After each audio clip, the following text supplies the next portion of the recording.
बेखौफ कलम, बेबाक अंदाज।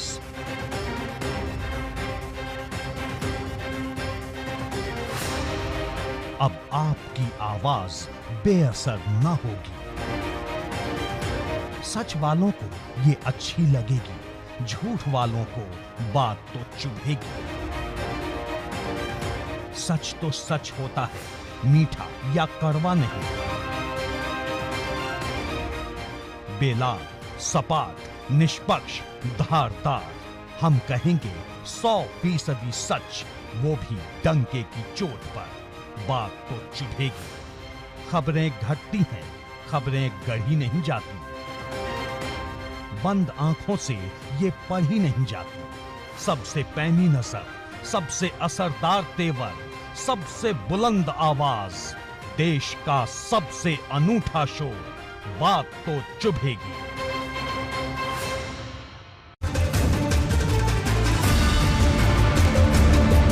नमस्कार, एबीपी गंगा में आपका स्वागत है। मैं हूं रोहित सावल और आप देख रहे हैं देश और प्रदेश का सबसे दमदार शो, बात तो चुभेगी।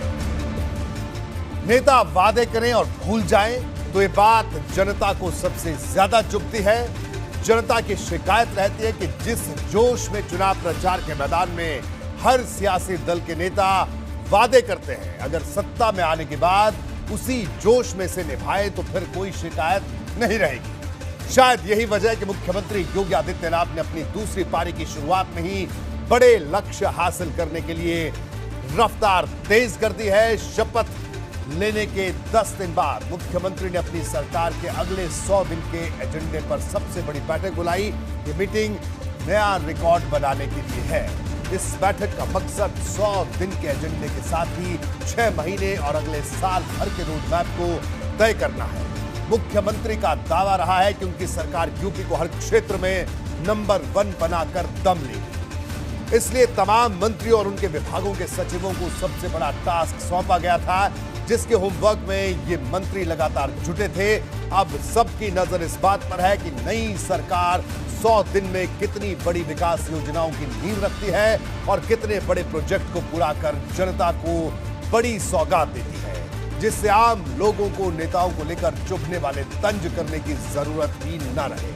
आज मैं करूंगा इस बैठक की हर खास बात का विश्लेषण, साथ ही बताऊंगा एमएलसी चुनाव को लेकर यूपी में छिड़ा है कैसा महाभारत और क्या कहते हैं समीकरण। साथ ही गोरखपुर में खौफनाक हमले के आरोपी मुर्तजा को लेकर हुए नए खुलासे की भी हर जानकारी आपको दूंगा। तो बने रहिए मेरे साथ और देखते रहिए बात तो चुभेगी।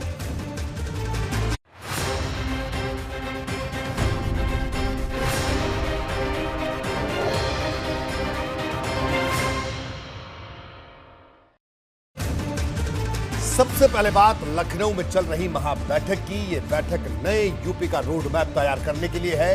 ये बैठक राज्य में राजकाज का नया इतिहास लिखने के लिए है। दरअसल इस बैठक में तमाम मंत्रियों को अगले 100 दिन का लक्ष्य दिया गया है। इसका मकसद यूपी में महाविजय के बाद जनता को महासौगात देने का है। सीएम का साफ निर्देश है कि विकास की गंगा तेज रफ्तार में बहनी चाहिए और हर मंत्री को अपने विभाग के मुश्किल लक्ष्य को पूरा करने पर फोकस रखना है।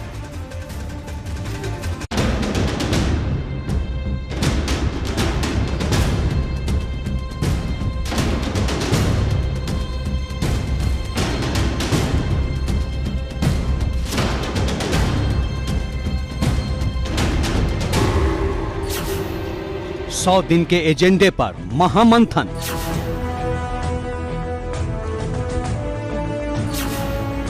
हर विभाग के लिए योगी की शतक योजना। मुख्यमंत्री योगी के सामने सबसे लंबा पावर प्रेजेंटेशन।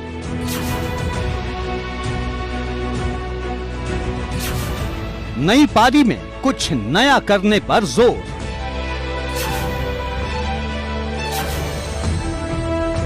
मंत्रियों के लिए टारगेट सेट, हासिल करने में नहीं हो लेट।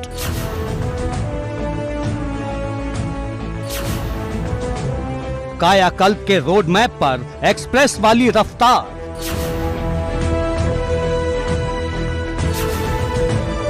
महाविजय की महासौगात वाली तैयारी। यूपी को नंबर 1 बनाने का फॉर्मूला 100।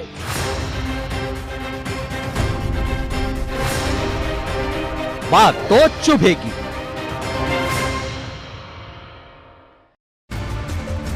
बड़े जनादेश के साथ सत्ता में आने वाली हर सरकार से जनता को बड़ी उम्मीदें रहती हैं। लोगों को लगता है कि इस बार उनकी उम्मीदों को पूरा होना हर हाल में तय है। इसी वजह से इस वक्त योगी सरकार का सबसे पहला फोकस बुनियादी सुविधाओं और बेहतर बनाने पर है। शिक्षा, स्वास्थ्य से लेकर रोजगार तक के एजेंडे में सबसे ऊपर है, तो वहीं किसान और मजदूर वर्ग पर भी खास ध्यान दिया जा रहा है।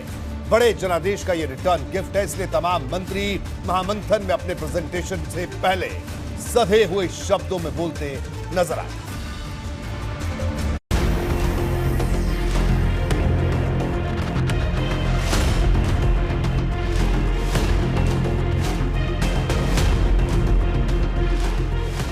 लोक भवन में इसी तरह एक एक कर तमाम विभागों के मंत्री पहुंचे।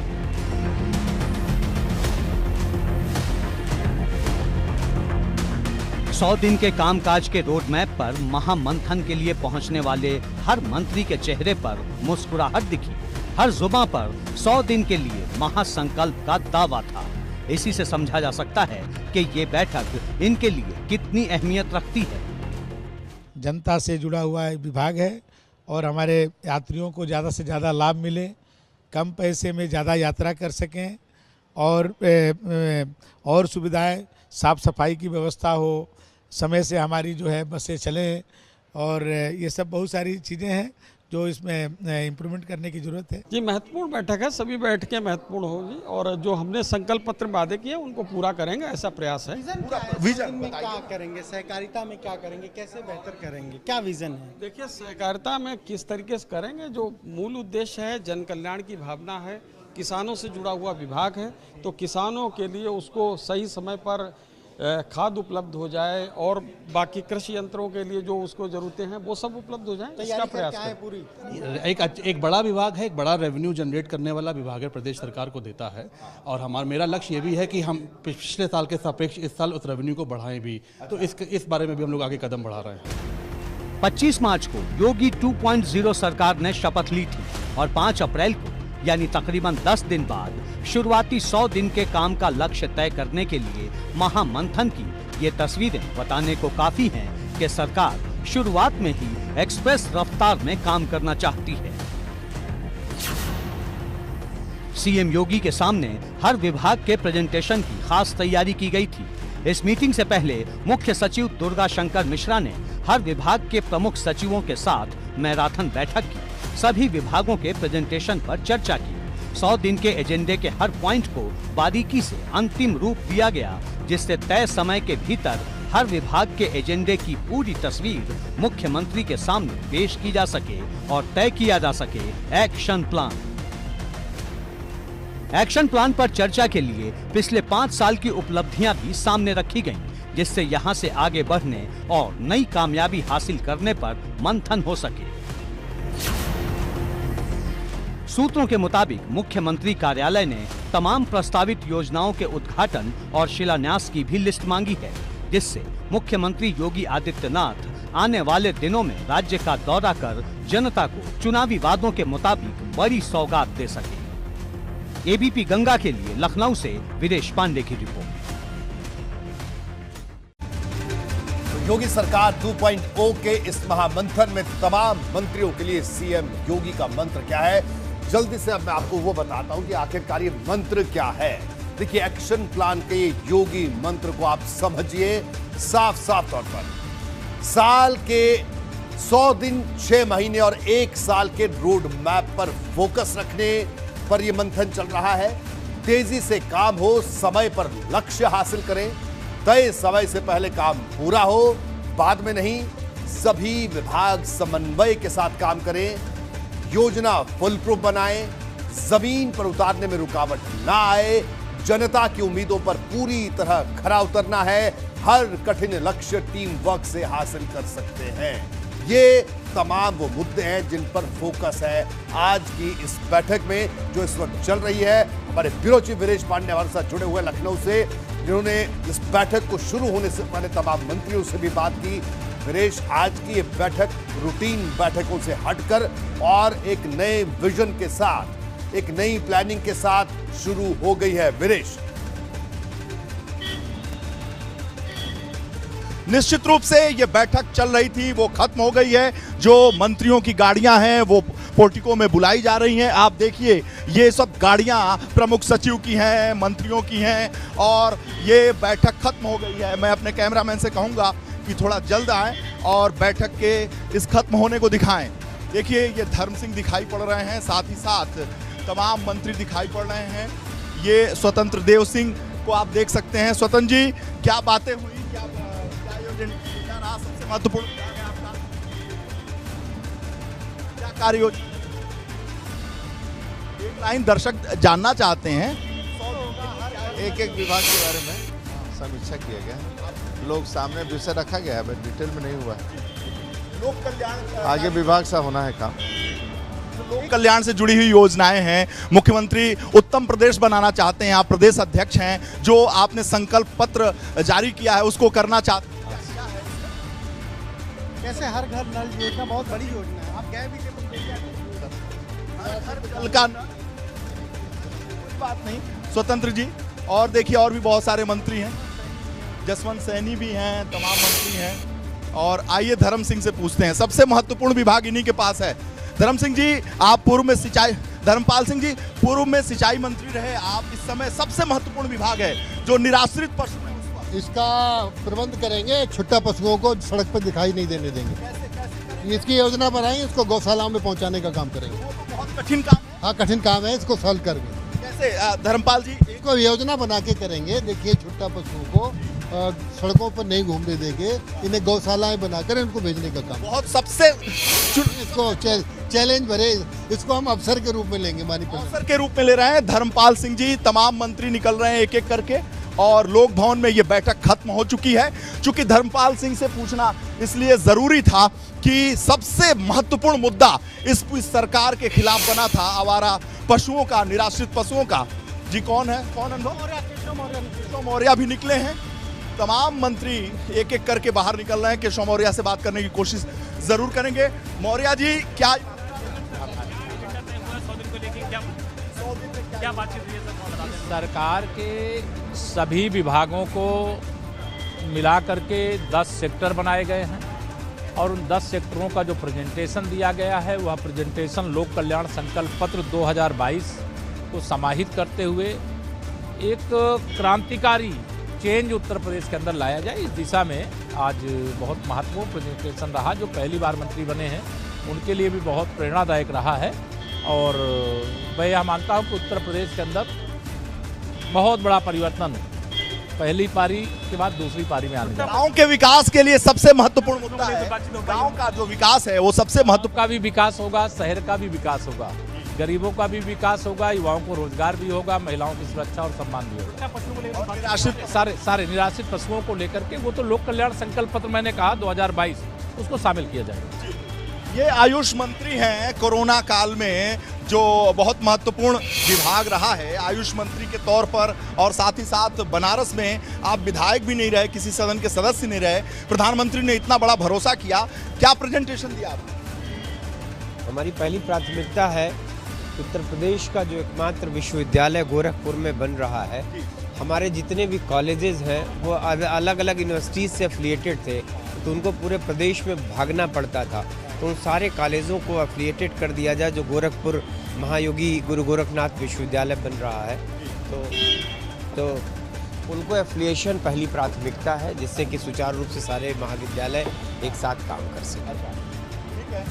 मैं कोशिश करता हूं कि एक बार और बात करूं केशव मौर्य जी से।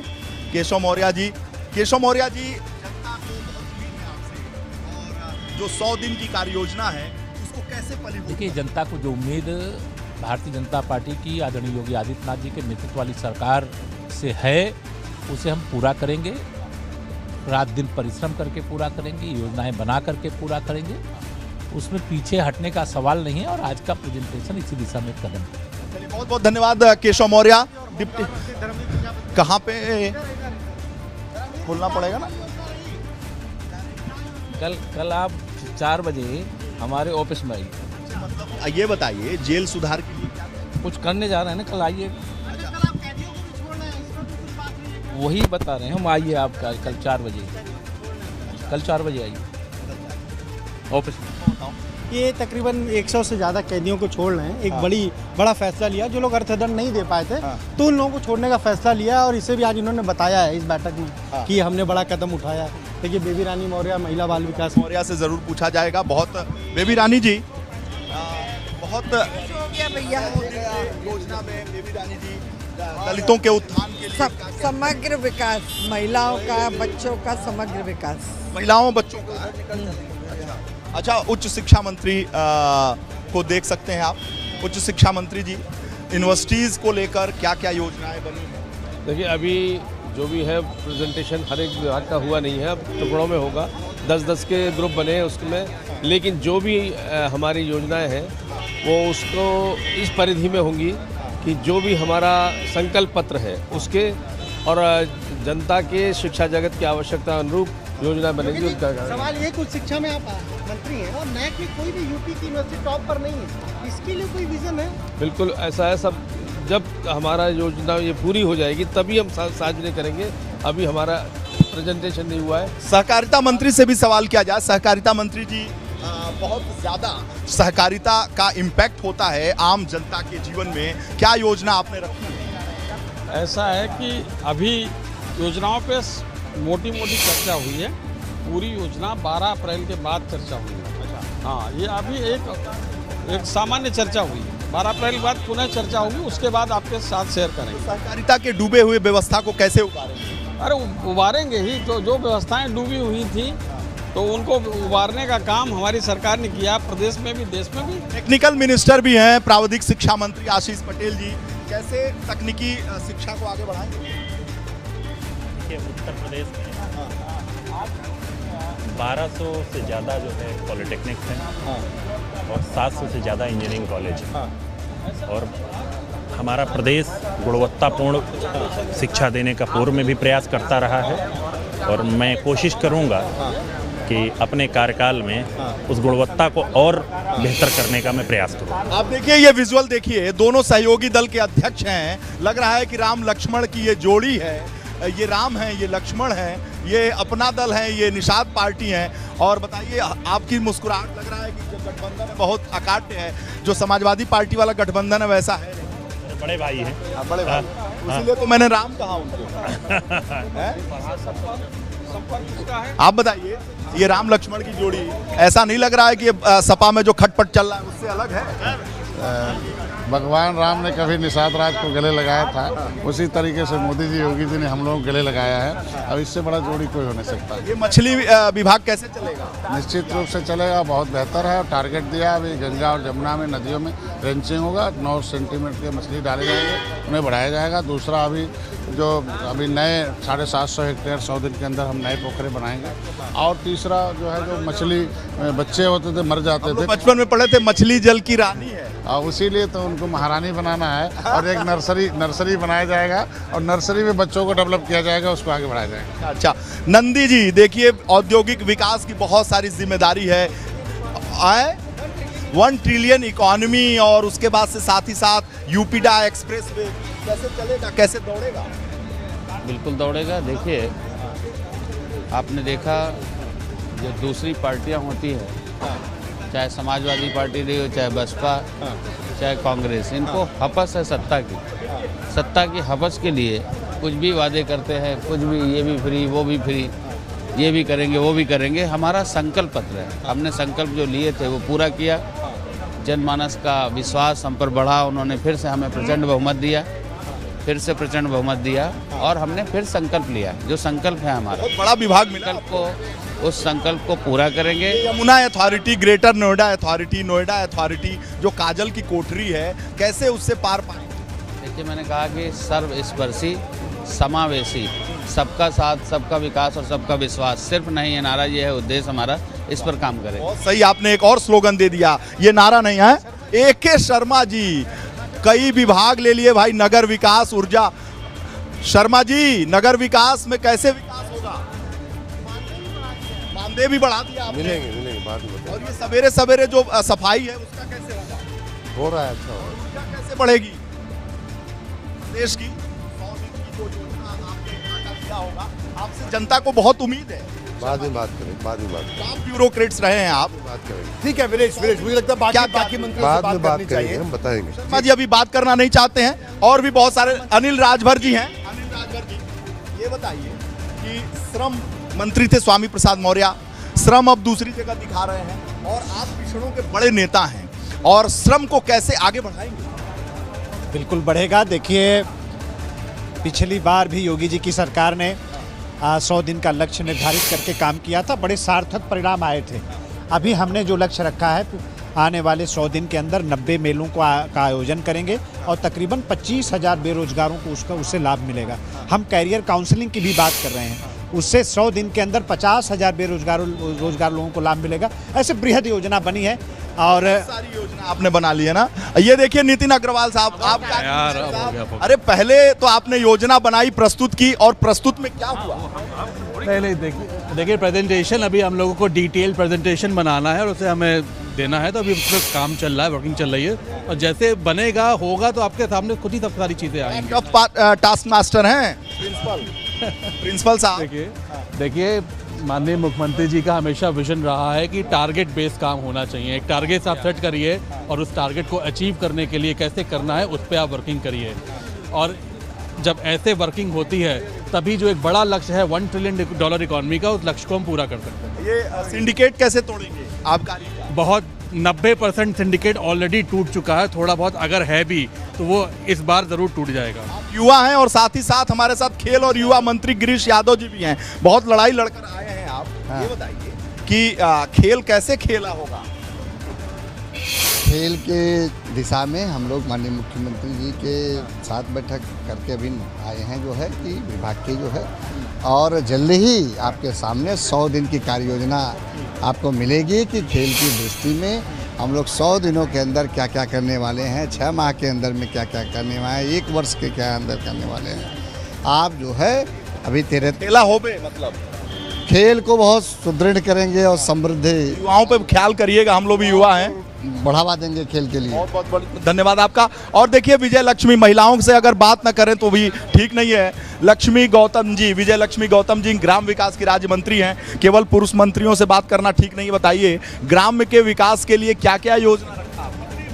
सबका साथ सबका विकास 100 दिन का टारगेट है, हम लोग सबके साथ काम करेंगे, सबका विकास हो जाएगा। बिल्कुल होगा, एकदम रख दिया एकदम। चलिए बहुत आत्मविश्वास। कपिल देव अग्रवाल, कपिल देव कोई बात नहीं, बढ़िया जोरदार माने मुख्यमंत्री चाहते हैं कि अभी तो कैमरा ही नहीं है आपका, कैमरा पीछे दब गया, सब कुछ सही, तकनीकी एकदम कौशल। अच्छा खन्ना जी भी देखिए भाग रहे हैं। खन्ना जी से बात करना कौन? संदीप सिंह जी, बेसिक शिक्षा मंत्री। बिना आपसे भी हैं और आपसे बात किए ठीक नहीं लगेगा, क्योंकि बेसिक शिक्षा की व्यवस्था को कैसे सुधारेंगे? देखिए बेसिक शिक्षा विभाग जितने भी हमारे परिषदीय विद्यालय हैं, इन सभी विद्यालयों में कल से हमने स्कूल चलो अभियान को प्रारंभ किया है। सबसे पहली हमारी प्राथमिकता रही कि जो भी बच्चे इस व्यवस्था से अभी नहीं जुड़े हुए हैं, 2 साल से हमारे स्कूल बंद थे, तो हर एक बच्चे को हम अपने स्कूल तक लेकर के आएँ। सभी जनप्रतिनिधि इस कार्यक्रम से जुड़ेंगे। हमारा प्राथमिकता रहेगी कि बच्चे जब स्कूल में आए तो उनके पास तक सारी जूते मोजे कॉपी किताब जो व्यवस्थाएं उनको देनी है वो सारी चीज़ें उन तक पहुँच सकें। पेयजल की व्यवस्था हो, टॉयलेट्स की व्यवस्था हो, हम सब बच्चों की जो शिक्षा की गुणवत्ता है उसको बेहतर बना सके, ये सारी चीज़ों पे हमारा फोकस रहेगा और 100 दिन में हम इन चीज़ों को पूरा करेंगे। हमारा कुल मिला के बहुत ही आत्मविश्वास के साथ बात कर रहे हैं आप, अच्छा लग रहा है मुझे। बिल्कुल हमारा लक्ष्य है कि जो 1 करोड़ 80 लाख अभी हमारे परिषदीय विद्यालयों में जो छात्रों की संख्या है, इसको हमने नया लक्ष्य लिया है कि 2 करोड़ तक हम इसको लेकर के जाएं। तो हम सब बहुत बहुत धन्यवाद आपको। दानिश आजाद अंसारी, अल्पसंख्यक मंत्री, किसी भी सदन के सदस्य नहीं, बहुत भरोसा किया है इस सरकार ने आप पर। जी निश्चित तौर पे उस भरोसे पे मैं पूरा खरा उतरूंगा। मैं पूरी मेहनत के साथ जो सरकार की योजनाएं हैं उनको ग्राउंड लेवल पे ले जाने का काम करूंगा। आप भी किसी सदन के सदस्य नहीं? जी अभी तक। और ये एक मंत्री और है नरेंद्र कश्यप जी, राज्यसभा के सांसद के तौर पर मैंने इन्हें बहुत कवर किया, लेकिन अभी किसी सदन के ये सदस्य नहीं है, लेकिन पिछड़ा मोर्चा के प्रदेश अध्यक्ष के तौर पर जो इन्होंने काम किया, इसलिए योगी और मोदी ने इन्हें उपकृत किया और जिम्मेदारी भी। और इस जिम्मेदारी को आप कैसे निभा रहे हैं? निश्चित भारतीय जनता पार्टी के नेतृत्व में बनी सरकार में आदरणीय योगी आदित्यनाथ जी ने मुझे 2 विभागों का दायित्व सौंपा है, पिछड़ा वर्ग कल्याण और दिव्यांगजन सशक्तिकरण। निश्चित मुख्यमंत्री जी की अपेक्षाओं पर, जनता जनार्दन की आकांक्षाओं पर पूरा उतरते हुए अपनी जिम्मेदारी को जोरदार तरीके से निभाऊंगा और जो भी कार्य मेरे विभागों से उत्तर प्रदेश के लिए होंगे बहुत समयबद्ध तरीके से और ढंग से निभाऊंगा। और शानदार तरीके से आपने अपनी बात को रखा। और सबसे इस वरिष्ठतम मंत्री सूर्य प्रताप शाही जी कल्याण सिंह की सरकार में गृह राज्य मंत्री थे, इनसे बिना सवाल किए ये प्रेजेंटेशन पूरा नहीं होता है। शाही जी इस बार भी कृषि, और कृषि तो जान है ना इस प्रदेश की, इस देश तो कृषि क्षेत्र के भीतर काफ़ी विकास के काम हम लोगों ने किए हैं और आगे भी उसको प्राथमिकता से उन योजनाओं को बढ़ाएंगे। कृषि उत्पादक संगठनों का गठन करेंगे, जो जिन विकास खंडों के भीतर कृषि उत्पादक संगठन नहीं बन पाए हैं उनके भीतर जो उनका गठन करते हुए और किसानों को बीज से बाजार तक की सुविधा कैसे खड़ी हो सके, वैल्यू एडिशन उनका कैसे हो सके, इन सब चीज़ों पर प्राथमिकता दी जाएगी। तो कृषि को लेकर किस रूप में प्रेजेंटेशन रहा? 100 दिन के अंदर क्या क्या और विशेष आगे अपनी कार्य योजना को किसानों को बिजली मुफ्त, वो जो कृषि विभाग से संबंधित कार्य है उसके बारे में मैंने आपको बताया। और आगे का प्रतीक्षा कीजिए। अच्छा कपिल देव अग्रवाल जी, फिर वही विभाग, आपका भी फिर वही विभाग, मतलब ऐसा आप लोगों ने 5 साल विभाग चलाया कि इस सरकार में लगा कि आप लोगों के बगैर ये विभाग अधूरा है, इसलिए फिर जिम्मेदारी दी। अच्छा है, हमारे मुख्यमंत्री जी ने जो जिम्मेदारी दी है उसको बहुत अच्छे से और पूरे परिश्रम के साथ उसको निभाएंगे। और अभी जो आज प्रेजेंटेशन हुआ है उस प्रेजेंटेशन में भी सबसे बड़ी बात जो निकल कर आई है वो ये है कि मुख्यमंत्री बहुत तीव्र गति से सारे कामों को करना चाहते हैं और कोई भी समय व्यतीत नहीं करना चाहते, कोई लापरवाही नहीं चाहते। ये सभी मंत्री को बुला करके उन्होंने बहुत ढंग से ये बात कहा कि अपने विभाग को और तीव्र गति के साथ बिल्कुल हमारा विभाग जो तमाम मंत्रियों से आप लगातार बात कर रहे हैं और लगभग बड़े तमाम विभाग तमाम मंत्रियों से बात की और आपने बताया दर्शकों को कि किस तरह से ये प्रेजेंटेशन हुआ, मंत्रियों के क्या रोड मैप उनके पास। गोरखपुर हमले को लेकर पुलिस एक्शन में है। आज आरोपी मुर्तजा की रिमांड का पहला दिन था। एटीएस और एसटीएफ की टीम उसे लेकर सिद्धार्थ नगर पहुंची। इसके अलावा मुर्तजा के पास से जो लैपटॉप बरामद हुआ है वो कई राज खोल रहा है। इस पूरे मामले में नेपाल का एंगल भी सामने आया है, जिसका पूरा सच खंगालने की कोशिश जारी। गोरखनाथ मंदिर के बाहर हंसिया लहराने वाला मुर्तजा आखिर किसके इशारे पर यह सब कर रहा था? वो कौन सा ग्रुप है जिसके लिए मुर्तजा जान देने के लिए भी तैयार है? इन सभी सवालों के जवाब आने वाले कुछ दिनों में साफ हो जाएंगे, क्योंकि रिमांड के पहले ही दिन एटीएस और एसटीएफ को कई अहम जानकारियां मिली हैं।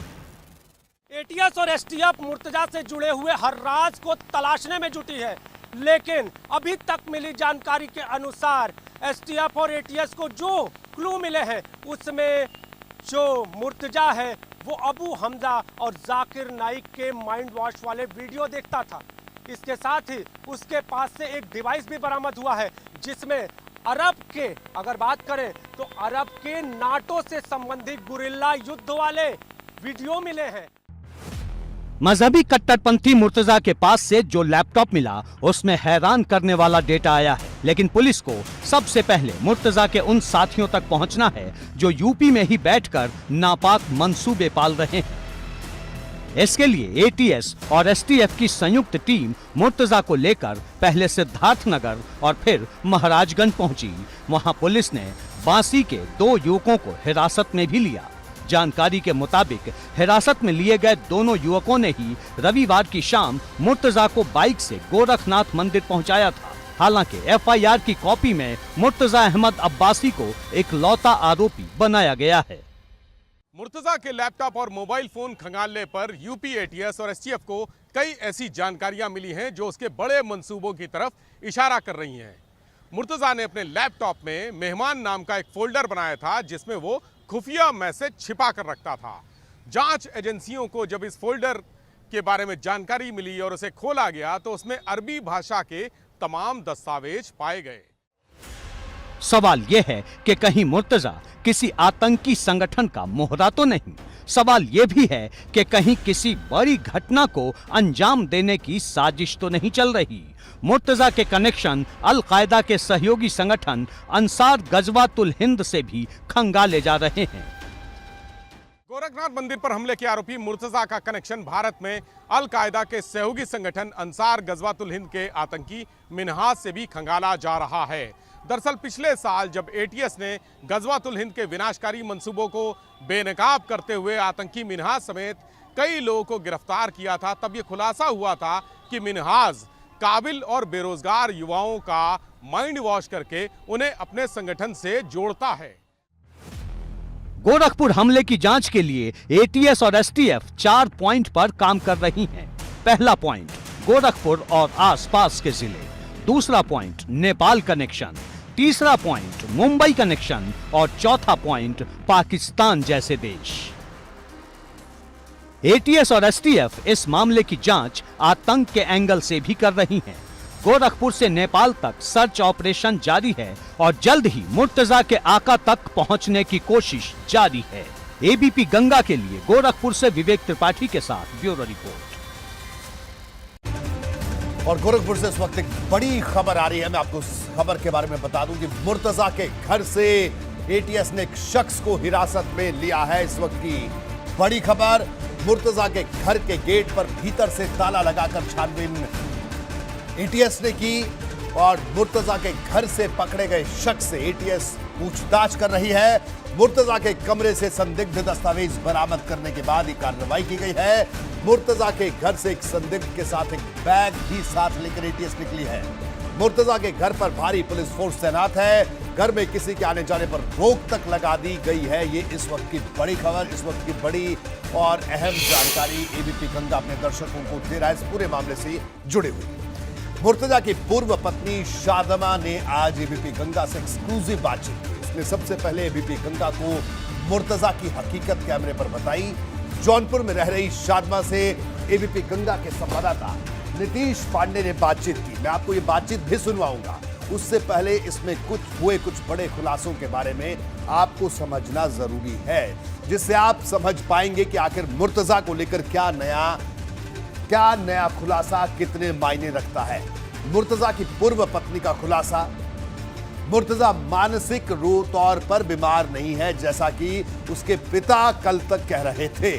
मुर्तजा धार्मिक तौर पर कट्टरता वाला था, बहुत कम बोलता था। मुर्तजा सुबह 6 बजे घर से निकलकर शाम 7 बजे आता था। ये तमाम बातें मुर्तजा की पत्नी ने की है। मुर्तजा के दोस्त के बारे में मैं नहीं जानती, अपने माता पिता के साथ ज्यादा रहता था, मैं खुले विचारों वाले परिवार से थी। मुर्तजा के घर का माहौल बिल्कुल अलग था, यह भी बात उसने कही। मैं धार्मिक आजादी चाहती थी, वो ऐसा नहीं था। मुर्तजा के परिवार वाले मेंटली टॉर्चर करते थे, ज्यादा वक्त बाहर रहता था, वापस लौटने पर रिजर्व रहता था। मुर्तजा की नानी ने कराई थी शादी और मुर्तजा की नानी कोयम्बटूर में रहती थी। मुर्तजा को मुझे ज्यादा जानने नहीं दिया गया। उसके घर वाले कहते थे हमारे मामले में दखल मत दो। ये तमाम बातें मुर्तजा की पूर्व पत्नी ने कही। ये खुलासा बेहद अहम है क्योंकि अब तक मुर्तजा के घर वाले यही कह रहे थे कि वो मानसिक रूप से बीमार है, लेकिन मुर्तजा की पूर्व पत्नी का कहना है कि मुर्तजा मानसिक रूप से बीमार नहीं है। अब मुर्तजा की पूर्व पत्नी शादमा की एबीपी गंगा से खास बातचीत को देखिए। इस वक्त हम जौनपुर के तारापुर स्थित मकान में मौजूद हैं और आप देखिए यही वो मकान है जहां पर एटीएस पहुंची थी मुर्तजा की पहली पत्नी, और जो इस मकान में हैं वो हमारे साथ मौजूद भी हैं। हालांकि खुलकर ये सामने नहीं आना चाहती, लेकिन हम इनसे बातचीत का प्रयास करेंगे। हम आपसे जानना चाहेंगे कि मुर्तजा से आपका जो अलगाव हुआ क्या वजह थी, कैसा व्यवहार जानना चाहेंगे, कैसा व्यवहार? रिजर्व रहता था, बहुत कम बोलने वाला इंसान था। मेरी नॉर्मली उससे ज़्यादातर बातचीत नहीं होती थी क्योंकि उसकी मम्मी को नहीं पसंद था। मेरा माहौल अलग था, उसका अलग था। वो रिलीजियस थोड़ा था, हम बिल्कुल रिलीजियस नहीं है। मतलब काफ़ी हद तक हम लोग के थॉट्स अलग थे एक दूसरे से। बारे में जानना चाहेंगे मुर्तजा क्या चाहता था। मुर्तजा चूँकि आईटी का कहे कि एक बंदा था और लैपटॉप पर कितने देर काम करता था। जैसे लैपटॉप का बहुत ज़्यादा हम नहीं कह सकते क्योंकि हमें नहीं मालूम उसके बारे में इतना, क्योंकि वो नॉर्मली सुबह जब जाता था 6 बजे, शाम में ऑफिस से 7 बजे आता था और उनकी मम्मी का कहना था तुम्हें 12 बजे से पहले रूम में नहीं जाना है, तो वो अपने पापा मम्मी के साथ 11 बजे तक रहता था रूम में। नॉर्मली हमारा उसके साथ बहुत कम था। किस तरह का कम्युनिकेशन, वो किससे कम्युनिकेशन रखता था? नॉर्मली उसके नहीं, वो दिन भर ऑफिस रहता था, वो शाम में 7 बजे आ रहा, फिर पेरेंट्स के साथ है। मेरे से उसकी बहुत कम बातचीत होती थी। कितने देर काम कर? इतना हम नहीं कह सकते क्योंकि हम शाम तक तो वो नहीं, हमने कभी देखा उसको। जब भी रहता होगा उसके बाद का हमें उसका नहीं पता है, क्योंकि वो हम अपने रूम में 11 बजे के बाद आते थे, वो पापा मम्मी के साथ ज़्यादातर रहता था। जब आप रूम में आती थी तो उस दौरान क्या मतलब, जब भी साथ में आपके रहा या बातचीत, तो कुछ धर्म के बारे में कभी बातचीत की उन्होंने? नहीं, हम लोगों पे नहीं हुई। बस ये था कि उसको ये पता था कि हम बहुत आज़ाद माहौल के हैं और वो लोग नहीं जानते थे कि हम इतने आज़ाद हैं। मतलब आज़ादी नहीं चाहते थे? नहीं, उनको ये मेरा मिजाज नहीं पता था। उनको वो क्या चाहते थे कि मतलब जैसे आपका धार्मिक कट्टर मुस्लिम वाइफ की तरह बिहेव करें, मुस्लिम वाइफ की तरह रहें, ये था। मतलब धार्मिक कट्टरता ज़्यादा थी? कट्टरता का हमें नहीं पता, लेकिन थे वो लोग धार्मिक कट्टरता थी। अच्छा, एक और चीज़ जानना चाहेंगे कि आप जिस तरह से बता रहे हैं आप आज़ाद ख्याल के थे, तो क्या आज़ाद ख्याल के बीच में भी कभी मुर्तजा इन चीज़ों के भी कहीं ना कहीं मुर्तजा इन चीज़ों का विरोधी था? नहीं, उसने ज़्यादा कुछ नहीं कहा। हमारे भी शुरू से ही मतलब मम्मी का जो था वो मेंटली टॉर्चर करने लगी मेरे माहौल पे, मेरे मिजाज पे। उनको लगता था हम बहुत घरेलू टाइप की लड़की हैं। उनको मतलब बहुत सीधी सादी चाहिए थी लड़की, घरेलू, जिसको किसी चीज़ से कोई मतलब ना हो। मानसिक तौर पे विक्षिप्त था क्या? ऐसा नहीं कह सकते। मूड अच्छा है तो अच्छा है, नहीं अच्छा है तो फिर कुछ नहीं। मुर्तजा के बारे में हम जानना चाह रहे हैं, क्या वो मानसिक तौर इतना ज़्यादा नहीं जानते और मेरे साथ कोई ऐसा बिहेवियर नहीं था जिस पे हम कहें कि वो मेंटली सही नहीं है। मतलब दिमागी तौर पे पूरी तरह से सही?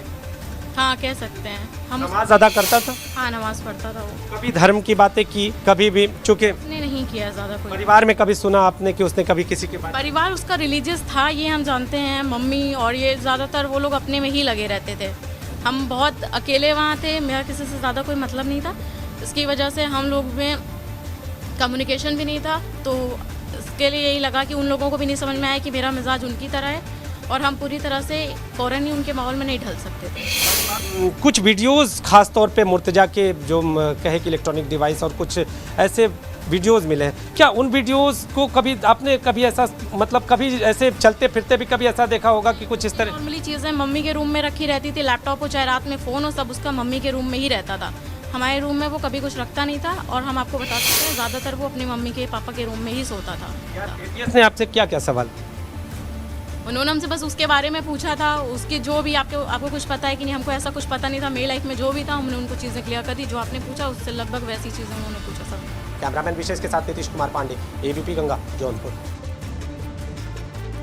और अब आपको ये बता देते हैं कि आखिर एफआईआर में मुर्तजा के पास से किन चीजों की बरामदगी का जिक्र किया गया है। मुर्तजा की पत्नी को तो आपने सुना और उसके खुलासे को सुना। अब देखिए क्या क्या मिला। IPhone, laptop charger, bag, purse, 2 ATM card, driving licence, PAN card, Aadhaar card, कुल 170 रुपए कैश, नेपाल का 10 रुपए का नोट, 3 छोटी चाबी, अरबी में लिखी एक धार्मिक किताब, पिता मुनीर अहमद के नाम का एयर टिकट मिला। दिल्ली से मुंबई का 28 मार्च का ये एयर टिकट था। ये तमाम चीजों की बरामदगी मुर्तजा से हुई है। मुर्तजा के पास से कितने हथियार मिले अभी इसको भी आपको बता दें। पुलिस को मौके से कुल 3 हथियार मिले, 2 हसिया और एक चाकू मिला। एक हसिया 14.5 सेंटीमीटर का है, इसी से सिपाहियों पर उसने हमला किया था। दूसरे हसिये की लंबाई 14 सेंटीमीटर है। 2 हथियारों को बैग में छिपाकर उसने रखा हुआ था। पुलिस ने हमले के बाद मौके से इस बैग को बरामद किया था। और अब हम आपको बड़े खुलासे के बारे में बता दें। खुलासा एक ऐसे मेहमान को लेकर है जिस पर अब तक रहस्य है। अब इसका सच जान लीजिए। मुर्तजा का मेहमान कौन है इसको समझिए। लैपटॉप में मेहमान नाम का एक फोल्डर मिला। मेहमान नाम के इस फोल्डर में सेव करता था मुर्तजा संदिग्ध फाइल्स। फोल्डर में अरबी में लिखे कई दस्तावेज मिले। फोल्डर में कोड वर्ड में दर्ज हैं कई जानकारियां। अरबी अनुवाद के बाद मिल रही है चौंकाने वाली जानकारियां। नेपाल से खास मेहमान की मेहमान नवाजी के निर्देश का जिक्र इस फोल्डर में है, जिस फोल्डर का नाम मेहमान है मुर्तजा के लैपटॉप में। क्या किसी आतंकी से होने वाली थी मुर्तजा की मुलाकात? इस एंगल पर भी जांच हो रही है। यूपी एटीएस और एसटीएफ की जांच अब मेहमान पर अटकी है। कौन है ये मेहमान, ये जानना बड़ा जरूरी है। मुर्तजा के मेहमान को ढूंढने में एटीएस और एसटीएफ जुट गई है, क्योंकि ये एक बड़ा संकेत, एक बड़ी लीड मिली है जांच एजेंसियों को। गोरखपुर में हमले की शुरुआती तफ्तीश के बाद एडीजी एसटीएफ अमिताभ यश और एडीजी एटीएस नवीन अरोरा लखनऊ रवाना हो चुके हैं। वहीं एटीएस की एक टीम अभी गोरखपुर में रहेगी, स्थानीय पुलिस के साथ जांच पड़ताल में जुटी रहेगी। मुर्तजा इस वक्त कस्टडी रिमांड में है, उससे पूछताछ में गोरखपुर मठ पर हमले को लेकर बेहद संगीन सवाल पूछे गए हैं। क्या है ये सवाल, जल्दी से मैं आपको ये भी बताता हूं। आरोपी मुर्तजा से जो सवाल पूछे गए, उससे सवाल पूछा गया कि नेपाल क्यों गए और वहां किससे मिले, गुजरात के जामनगर जाने की क्या कहानी है, गुजरात में किन लोगों के संपर्क में थे, भड़काऊ वीडियो देखना क्यों और कब से शुरू किया, किसी आतंकी संगठन या अलगाववादी संगठन से जुड़ाव है, अलगाववादी गतिविधियां चलाने वाले लोगों से संपर्क है तो वो कौन लोग हैं, कोयम्बटूर में रिश्तेदार के अलावा किन लोगों से मिले, धारदार हथियार कब और कहां से खरीदे, मंदिर के सुरक्षा कर्मियों पर हमला क्यों किया, सिपाहियों से असले छीनकर कैसी तबाही मचाने की तैयारी थी। इन तमाम सवालों के इर्द गिर्द ये पूछताछ चल रही है। लैपटॉप से कई डेटा डिलीट भी हुए हैं। जांच टीम को डेटा की कई फाइल डिलीट करने की आशंका है। साइबर एक्सपर्ट से डेटा को रिकवर कराया जा रहा है। लैपटॉप से मिल रही हैं कई अहम जानकारियां। लैपटॉप में कुछ फाइल अरबी भाषा में है। विशेषज्ञ इसमें दर्ज हर जानकारी जुटा रहे हैं। कट्टरपंथियों को उकसाने वाले भाषण भी मिले हैं। ये तमाम बातें। मुरादाबाद से एक हैरान करने वाली खबर आई है। यहां पर एक मुस्लिम डॉक्टर का कुछ लोगों ने इस वजह से बहिष्कार शुरू कर दिया क्योंकि उस डॉक्टर ने हिंदू नववर्ष पर संघ कार्यकर्ताओं का स्वागत किया था। गांव के एक शख्स ने डॉक्टर के खिलाफ इलाके में पर्चे बांट दिए कि सभी मुस्लिम डॉक्टर का बहिष्कार करें, साथ ही डॉक्टर की हत्या करने का 1 लाख रुपए देने का भी बात कही। इसके अलावा डॉक्टर को मस्जिद में ना घुसने की धमकी दी गई। डॉक्टर का नाम मोहम्मद नाजिम भारती है, जो डरे हुए हैं। उन्हें परिवार की सुरक्षा की भी चिंता हो रही है। इस मामले में पुलिस ने गांव के ही एक शख्स को गिरफ्तार कर लिया है।